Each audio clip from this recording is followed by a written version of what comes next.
I better put my mic in front of me. So it's Jodes here from the Seven Effect, and I'm going to bring you today's Top Tip Tuesday. I meant to share this in with our lifestyle business builders, actually, just in case they want to tune in live. But I won't worry about doing that. I'll share it afterwards. So if you are watching live, hello, how are you? I'm about to take you through 7 counterintuitive strategies that, if you implement them, will allow you to grow your business by slowing down and doing less.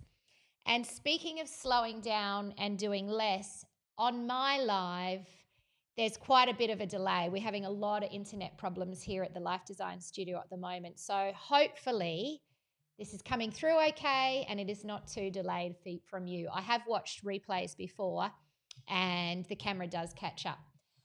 So let's jump into it, shall we? The very first strategy I want to share with you, if you want to grow your business by slowing down and doing less, is actually understanding the 80-20 rule. And if you want to know more about this, I'm going to draw it out for you in a moment, but I recommend you get your hands on a couple of these books. So one of the best books I've ever read is The 80-20 Principle by Richard Koch for business, but he's also created a book called 80-20 Your Life, which used to once upon a time be called Living the 80-20 Way. So the 80-20 rule applies to life as well as your business. And let me draw it out for you so you can see what I'm talking about. So I'm just going to bring up my iPad. Here it is.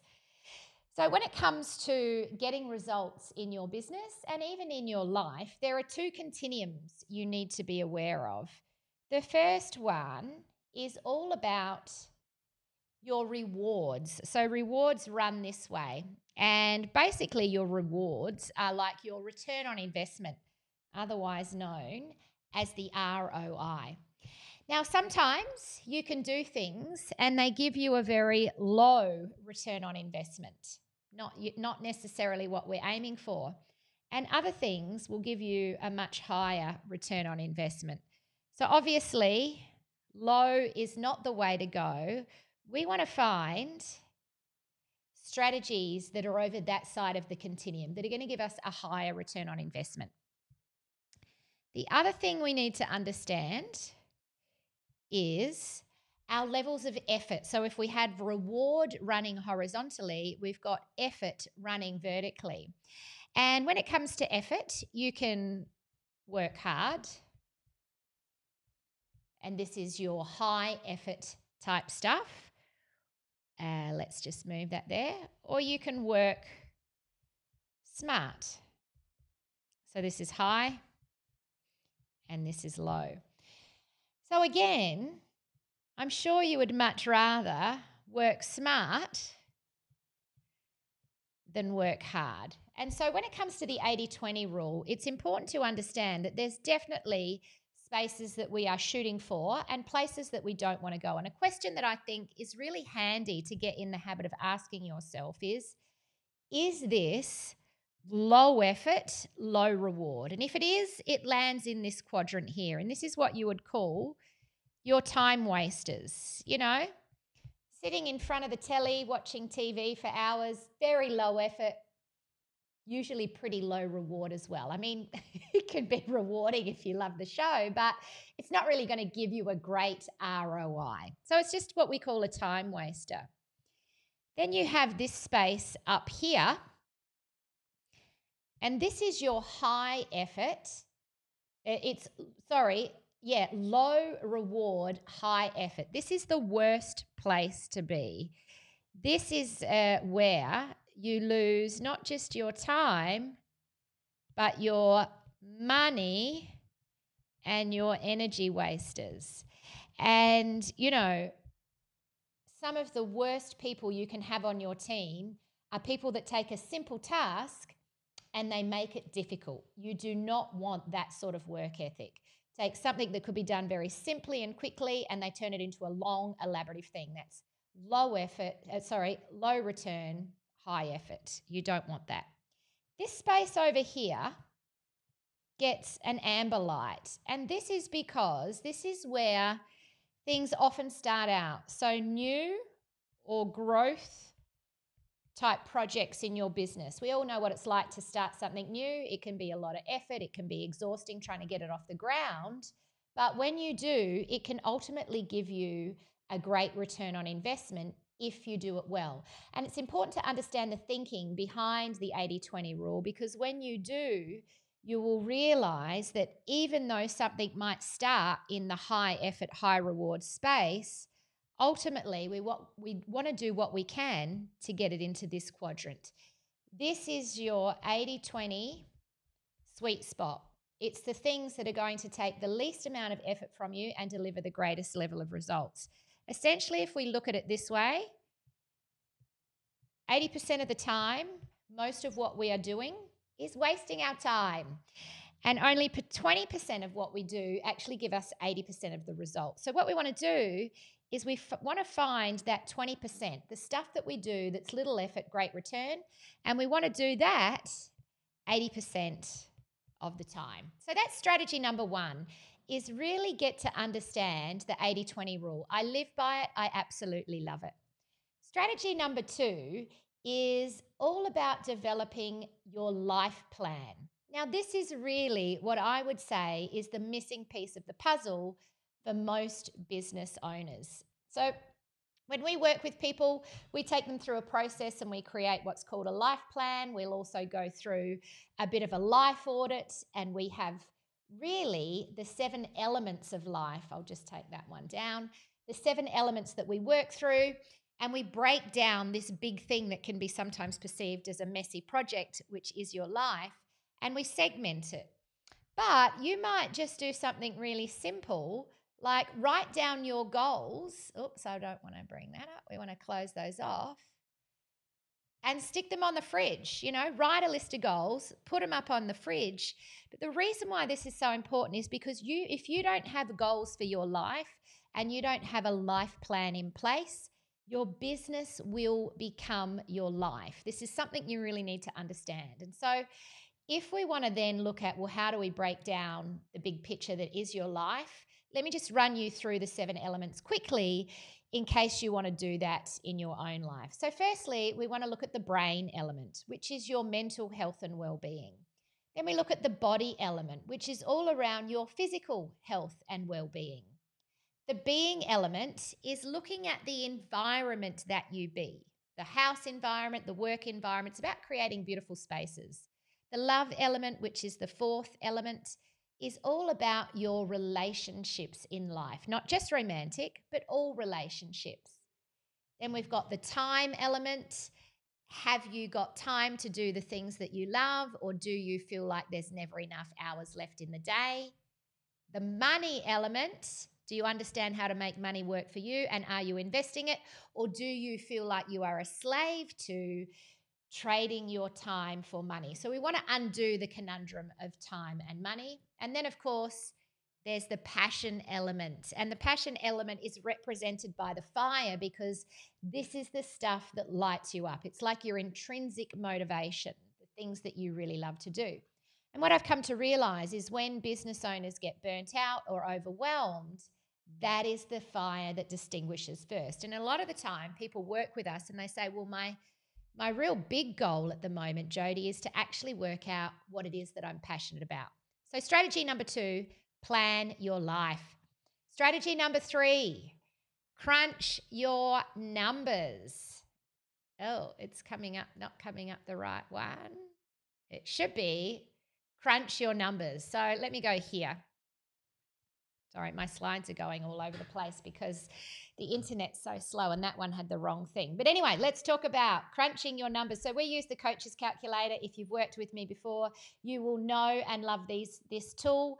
But basically, we want to plug in the numbers of how much you want to achieve in terms of income, how often you want to work, how many months of the year you want to be working, how many hours in your ideal day. And then the coach's calculator does its magic, and it will basically tell you how you need to price your products and services so that you can hit your goals. Once we've crunched your numbers, the next thing you need to do is, my things have all mucked up. It should be unlock your fast path. Sorry. And we go back to the coach's calculator to do that. So strategy number 4 is unlock your fast path. Let me show you how we do that. So we use the coach's calculator. There's actually 3 pages to this.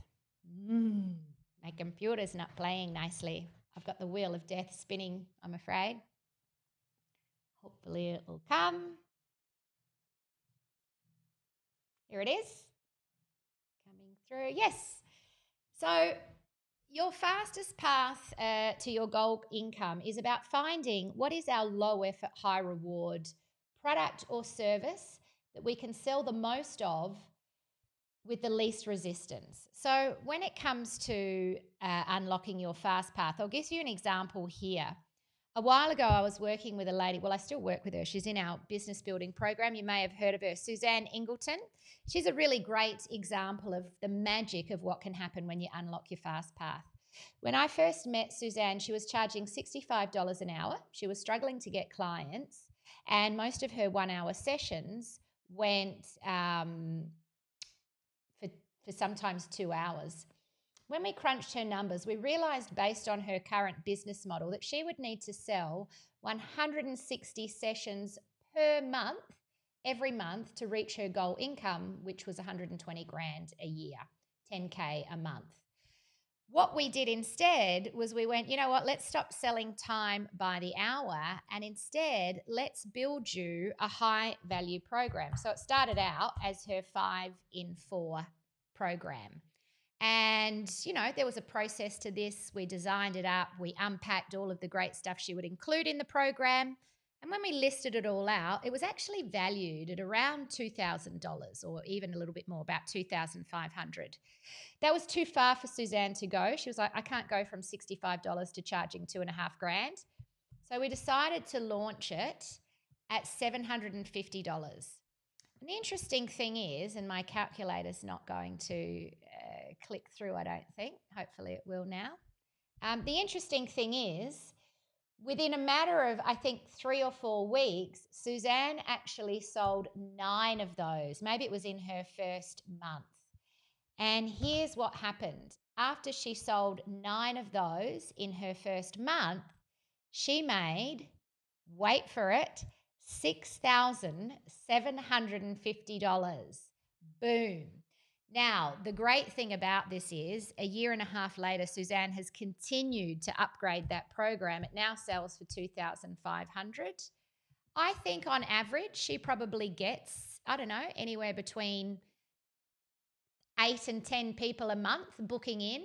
She now has a business that on average does $22,000 a month with only 9 clients a month instead of the 160 a month she would have had to do if she didn't unlock her fast path. So that is strategy number 4, unlock your fast path.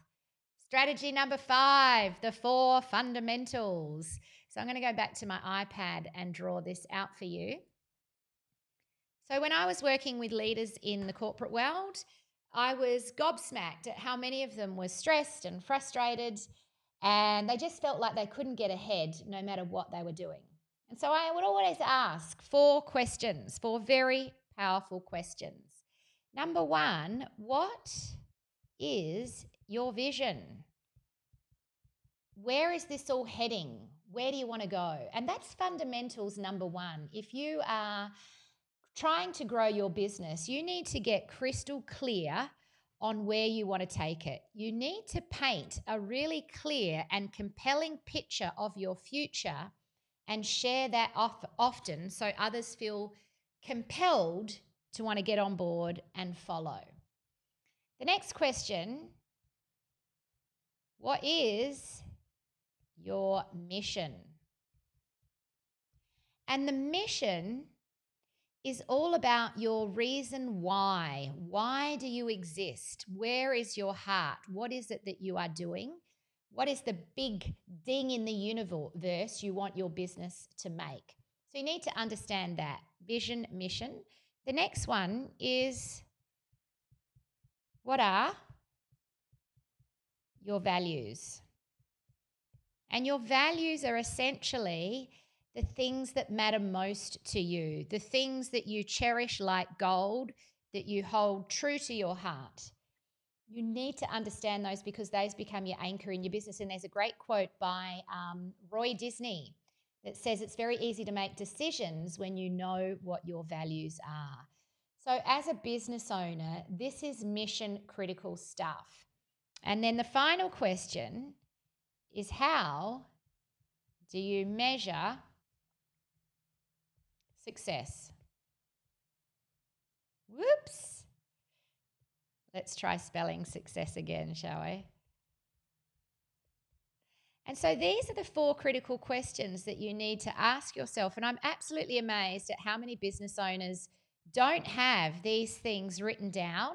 They don't have them clear in their own mind. And if I was to ask them straight off the cuff, they would come back with a bit of I don't know, I haven't really thought about that. So I want you to understand, when you have those 4 fundamentals in place, moving forward is easier and faster with less effort, because you don't feel like you're carrying around the burden of overwhelm and confusion constantly. So that's strategy number 5, the 4 fundamentals. Strategy number 6, you need to develop your 80-20 business plan. And this is what it looks like. So we've created a strategic plan on a page. And basically, when you work as an individual operator, or maybe you have a small team with anywhere between, just you and maybe 3 or 4 staff, I would recommend operating on the 5 pillars within this plan. And I'll talk you through what they are in a moment. Or you could operate, and in fact, I'll bring my iPad back so that we can draw that out for you.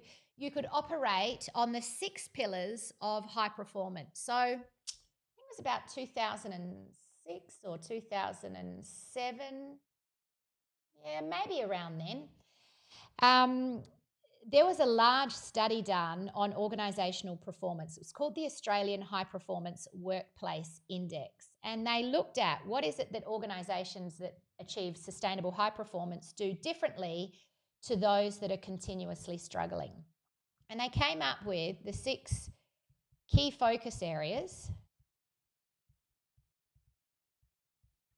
of high performance. And this is basically about identifying, right, if we want to develop a high-performing organisation, there are 6 pillars that we need to build our strategic plan around. The first pillar is leadership. So high-performing organisations have a clear and strategic approach to how they develop their leaders. The second pillar is employee engagement. High-performing organisations are strategic about how they recruit, onboard, and retain top talent. The third pillar is customer experience. This is about listening to the feedback from your customer and continuously looking to improve the kind of experience that you deliver to your clients. The fourth pillar is fairness and equity. And in fairness and equity, we're actually looking at the perceived fairness and equity across the organisation. This is really interesting, and one of the areas that had the biggest gap between low and high-performing organisations. So low-performing organisations have a very low score around perceived fairness and equity. There's this sense that you get favoured over there, and if you work for that person, you're in the favourite boys club or you're the protected species. And then the high-performing organisations have a perception where everything's fair, equal, and there's a consistent way that people are treated and managed across the board. The fifth pillar is productivity and profitability. Oops.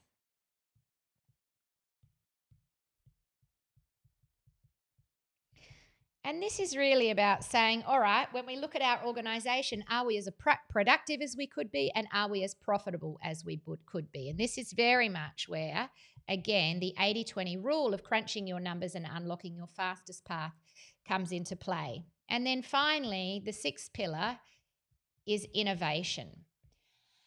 And so if you are an organization that has maybe 4 or 5 employees or more, so if you have a big team of people, I recommend building your strategic plan around these 6 high performance key focus areas. And in fact, I've done this with clients who are rapidly growing SMEs. Often rapidly growing SMEs don't ever take the time to create a plan because they're so busy growing and serving their clients. And when we actually put this 80-20 plan on a page and we create something that looks more like this in each of those 4 pillars, so we'll have a mantra, we'll have a mission, and then we'll have the measures down below, the pressure that is released from the senior leaders as well as from the team is phenomenal. This strategy is a game changer. So if we go back to the iPad, I thought I would just quickly share with you what the 5 pillars are if you are like the 7 effect and you are what they would call a micro business. So you don't have a big workforce. So things like, in fact, let's do it this way. Let's do them. How am I going to draw 5?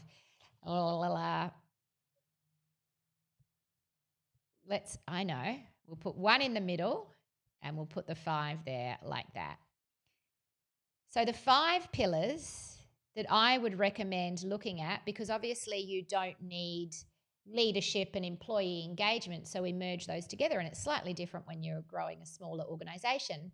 But what you want to look at is your vision and beliefs, because what I've come to notice is that some of the things that hold most small business owners back in those very early days is their lack of vision, they're thinking small, and they're bumping up against limiting beliefs. So you want to create a pillar around a clear vision for who you are, how you'll show up, and how you'll be perceived in the world. In this pillar, it's things like your public relations, your business vision, etc., etc. So we do workshops on this. The next pillar, so I'll just highlight that so you can see, it's the vision and beliefs pillar. The next pillar is your products and services. So we need to work out, all right, well, what is it that you actually offer to the market? And what's the value in that? You always want to be value driven, not price driven. You want to avoid positioning yourself in the marketplace where you are competing on price, because I can tell you right away, there are always bigger players who can outprice you.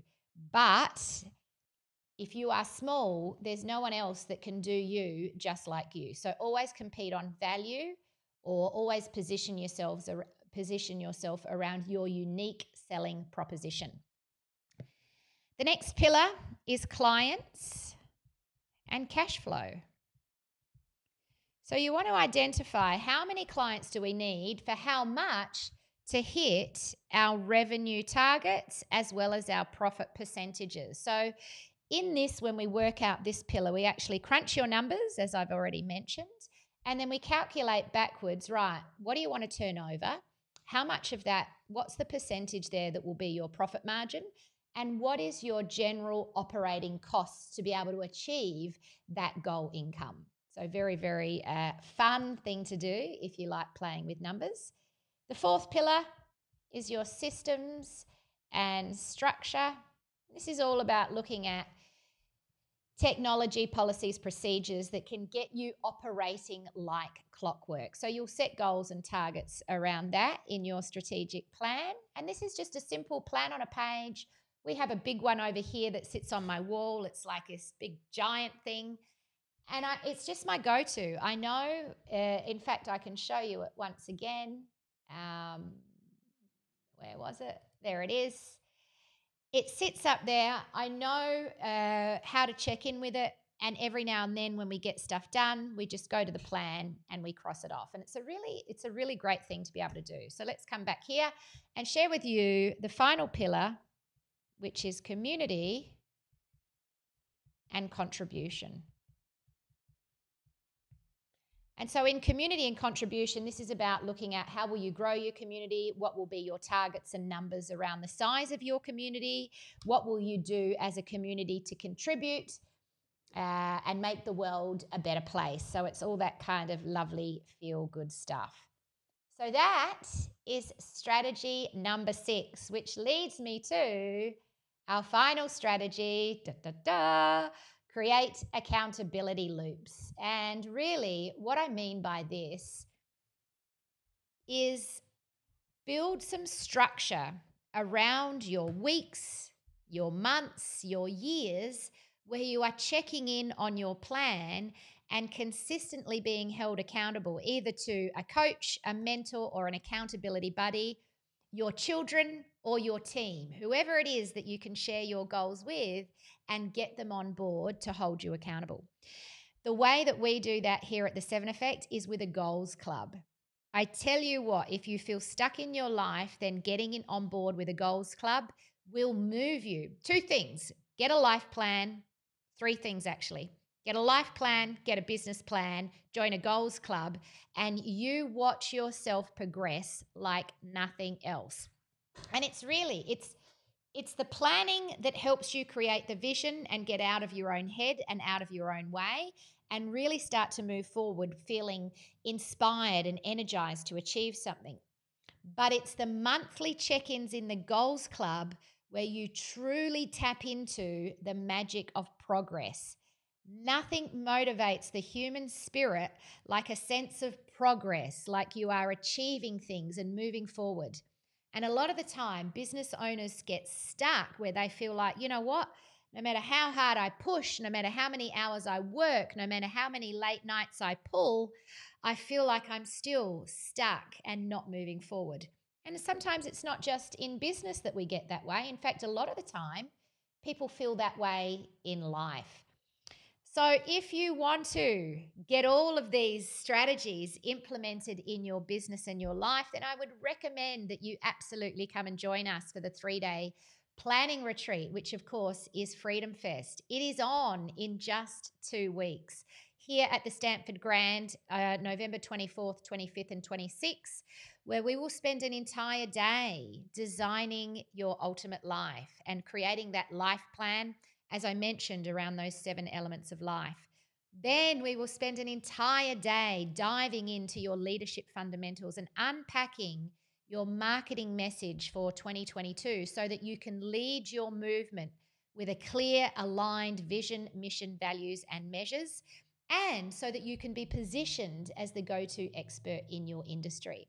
And then on day 3, we're actually going to dive into building the business plan using 80-20 strategies so that you can earn more, work less, and love your life. It's going to be an epic adventure.